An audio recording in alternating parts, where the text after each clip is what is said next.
Dah sana tu bergerak tu. Nyek nyek nyek nyek nyek nyek nyek nyek nyek. Dia macam faham kan. Tu bergerak tu. Sedap tu kau tidur kan. Assalamualaikum kawan-kawan. Ini dia pokok limau kasturi. Ini salah satu contoh kalau ada serangga. Tak tahulah serangga jenis nama dia apa, apit ke, benar putih ke, ataupun rama-rama ke. Tapi ini salah satu pokok limau kasturi. Kalau daun dia bergulung-gulung macam ni, ni bergulung-gulung macam ni, siap-siap lah. Ini tandanya memang tak boleh kembali lah. Kebiasaannya memang tak boleh kembali. Dah tak boleh patah balik dah, daun dia jadi tegak balik. Sebab apa? Di sebalik daun yang bergulung-gulung tu, ada serangga punya telur yang telah menetas. Serangga tu, saya tunjukkan, ni dia. Ini lepas dah kena potong kan, dia punya apa tu, pangkal tu lah. Ini kalau contoh kita dah potong. Okay, ini daun dia yang saya dah potong tadi. Nampak tak yang kuning-kuning tu? Itulah dia serangga tu. Bila mana serangga tu dia dah bertelur kat pokok limau kasturi, maka bila telur dia tu dah menetas, dia akan segera anak-anak dia tu cari tempat untuk dia berteduh. Terutama tempat yang teduh yang mana nyaman, tenang, aman, damai. Memang dia sukalah. Tu dia. Tu. Yang warna kuning-kuning itulah ulat dia tu. Tadi dia dekat dalam dekat dalam kepompong di hujung sekali tu. Sekarang dia dah keluar sikit sebab dia dah rasa terganggu kan. Jadi dia akan kerepotkan kita punya daun pokok limau kasturi tu sampai bergulung-gulung jadinya. Bergulung-gulung jadinya.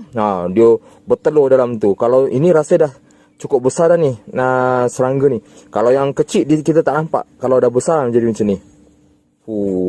Okey, record untuk video ni dibuat pada tarikh 4 hari bulan Februari 2026. Jam lebih kurang 1.45 petang, 1.45 tengah hari. Kalau musim sekarang ni tak adalah musim banyak sangat hujan, cumanya banyak suasana yang sederhana. Tak terlalu panas, tak terlalu musim hujan. Bayangkan anda ada 10 pokok, cukup 5 daun setiap pokok je dah bergulung macam ni. Macam mana pokok tu nak berkembang? Seperti mana nasihat orang-orang pakar-pakar, dia kata apa dia?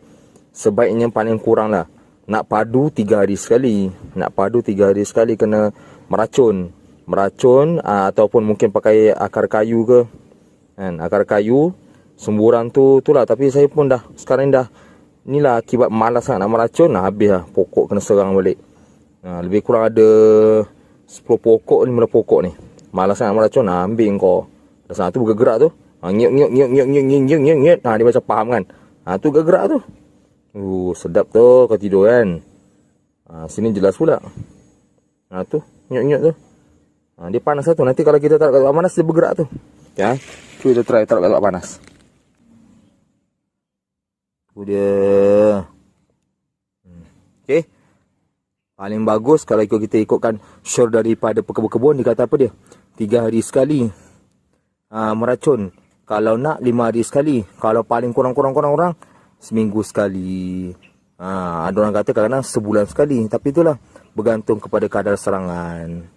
Racun Abamectin racun serangga. Dia ada racun kulat dengan racun serangga. Kita kena pakai racun serangga. Allah Akbar. Yalah, semoga manfaat. Terima kasih.